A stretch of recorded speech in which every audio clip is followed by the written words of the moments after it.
HSC পরীক্ষা 2026 এর result নিয়ে সর্বশেষ আপডেট কি আজকে সেই সম্পর্কিত আমরা তিনটা জিনিস তোমাদের দেখাবো। প্রথমত এইচএসসি পরীক্ষা 2025 এর যে রেজাল্ট আসে সেটা তোমরা সবাই জানো যে 16 অক্টোবর তোমাদের সেই পরীক্ষা অনুষ্ঠিত, মানে তোমাদের রেজাল্টটা তোমরা কাঙ্ক্ষিত রেজাল্টটা পাবা। সেকেন্ড বিষয় হলো রেজাল্ট তোমাদের পাশের হারটা কেমন হয়েছে, ভালো হয়েছে না খারাপ হয়েছে। ইতিমধ্যে গুণজন এরকম শোনা যাচ্ছে যে এসএসসি পরীক্ষার যে এ প্লাসের যে বিষয়টা সেটা অনেকটা কমে আসছে, কিন্তু পাশের হার নাকি অনেকটা বেড়েছে। যদি আমি বিগত সালের কথা বলি বা গুগল থেকে আমরা এই বিষয়ে জানি, তো এসএসসি পরীক্ষা 2024 কিন্তু পাশের যে পার্সেন্টেজ সেটা কিন্তু তোমার প্রায় 95.95% ছিল। আমি দেখো এইচএসসি পাস রেট, ঠিক আছে, 2024 যদি লিখি গুগল আমাদের কি বলে, তো আমি তোমাদের বেশ কয়েকটা জিনিস দেখাবো। বর্তমান তোমাদের পাশের রেটটাকে দেখো, এইচএসসি পাস রেট 2024 সেটা হলো 95.95%। এখন সকল শিক্ষার্থী অর্থাৎ মোটামুটি সবাই কিন্তু পাস করেছে। এখন কথা হলো এসএসসি পরীক্ষা 2025 কি পাশের রেট এতটাই রয়েছে নাকি কম রয়েছে, সেই বিষয়টা নিয়ে যে গুঞ্জনগুলো চলছে যে পাশের রেটটা অনেকটাই বেড়েছে, মানে 95 থেকে আরো কত আর বাড়বে, তার মানে তো সবাই পাস, তাই না?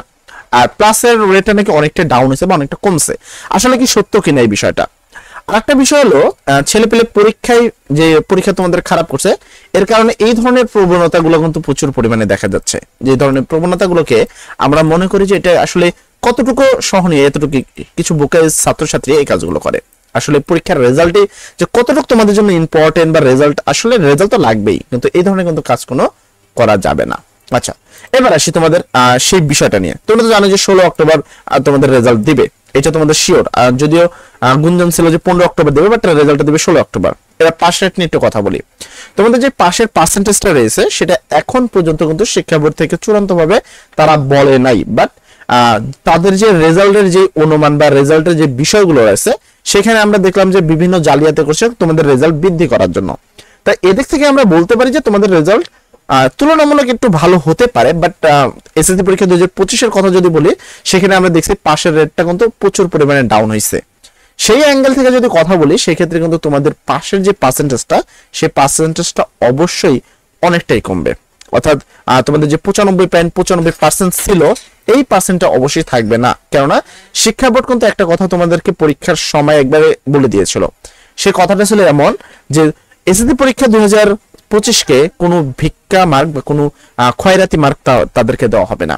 আর মানে হলো তোমাদের যেমন শেখ হাসিনার সময় তারাও তাদের মতে আর কি, তাদের মতে, আমি আমার নিজের কোনো কথা বলছি না, লাস্ট আপডেট অনুসারে তারা বলছিল যে যখন শেখ হাসিনা ছিলেন তো তিনি তোমাদের যে পাশের যে পার্সেন্টেজটা আছে সে পাস মানে পাস বেশি দেখাইছে, মানে বাইরের দেশকে বেশি দেখাইছে এবং তারা তোমাদের ফল ভালো করছে তোমরা পড়াশোনা না পারলেও। কিন্তু এইবার যে সরকার আমাদের কাছে রয়েছে তারা এই ধরনের কোনো কাজ করবে না। তোমার যোগ্যতা অনুসারে যতটুকু তুমি পেয়েছো তোমাকে ঠিক ততটুকুই দেওয়া হবে। এই কথার প্রেক্ষিতে আমরা বুঝতে পারছি যে তোমাদের পাশের পার্সেন্টেজটা মোটামুটি 75 থেকে 70 এর মাঝখানে থাকবে। অর্থাৎ 70-75% থাকবে পাশের হার, অর্থাৎ 100 জনের মধ্যে 70 থেকে 75 লোক পাস করবে। প্লাসের পার্সেন্টেজ অলরেডি ডাউন হয়েছে, এটা তো অলরেডি জানা গেছে। সেই অ্যাঙ্গেল থেকে যদি কথা বলি সেক্ষেত্রে তোমাদের প্লাসের যে পাশের পার্সেন্টেজটা আছে সেটা কিন্তু অনেকটাই ডাউন হবে, ঠিক আছে? তো এই ছিল মোটামুটি তোমাদের বিষয়টা। আর এই আরেকটা বিষয় হলো রেজাল্ট কখনোই খারাপ হোক ভালো হোক এই ধরনের কোনো কাজ করবে না তোমরা। এই ধরনের, কারণ রেজাল্ট আসলে অবশ্যই প্রয়োজনীয়, এমন না কারণে এই রেজাল্টের সিদ্ধান্ত নেয় যে তুমি আসলে তোমার জীবনে কি করবা, ডাক্তার, ইঞ্জিনিয়ার না অন্য কোন পেশায় যাবা, এটা আসলে ডিসিশন করে। এটা আমি বলবো না যে এটা গুরুত্বপূর্ণ না, এটা অবশ্যই তোমাদের জন্য অনেক গুরুত্বপূর্ণ, খুবই প্রয়োজনীয় একটা জিনিস, কিন্তু তোমার জীবনের থেকে কোনো কিছুই বেশি গুরুত্বপূর্ণ না, এই জিনিসটা মনে রাখবা।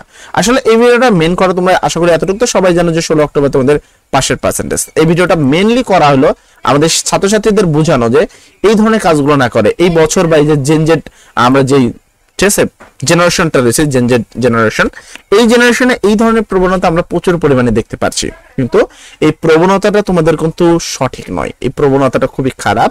এই ধরনের বিষয় থেকে নিজেকে সংযত রাখো এবং নিজেকে অবশ্যই কন্ট্রোল করবা, কারণ জীবনে তোমার আরো অনেক কিছু করার আছে, জীবনে আরো অনেক কিছু দেখার বাকি আছে। কেবলই তো তুমি এইচএসসি দিলা, তাই না? তো তোমার লাইফে কিন্তু এখনো অনেক কিছু আছে। যাই হোক, সর্বশেষ কথা হলো তোমাদের রেজাল্ট মোটামুটি প্লাসের পার্সেন্টেজটা রেটটা কমছে, আর পাশের পার্সেন্টেজটা করলে সেটাও মোটামুটি আগের মতো কিন্তু 95.95% নাই, ঠিক আছে? তো এই তো বিষয়। নেক্সট ভিডিওতে তোমাকে আমি বলবো যে কিভাবে তুমি মার্কশিট সহ রেজাল্ট দেখবে, সেই বিষয়টা ক্লিয়ার করে দেবেন ইনশাআল্লাহ। সবাই ভালো থাকবে, সব জন্য দোয়া করি। আসসালামু আলাইকুম।